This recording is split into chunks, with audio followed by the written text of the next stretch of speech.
Friends ఈ రోజు అయితే చింతపండు పులుసు పెట్టుకుందాం అనేసి నేనైతే చింత చెట్టుకు ఎక్కుతున్నాను, కష్టపడుతున్నాను. మరి చిన్నప్పుడైతే ఇలానే మా విలేజ్లో చింత చెట్లు ఎక్కువ ఉన్నాయి.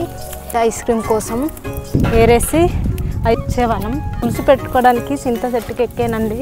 ఇదిగా తీసాను, దెబ్బ తగిలేసింది చూసారండి. ఇదిగా దెబ్బ తగిలింది, కిందకి పడేసాను. తీస్తున్నాను. వావ్ ఎంత బాగా పండింది, నూరు ఊరుతుందండి చింతపండు చూడండి.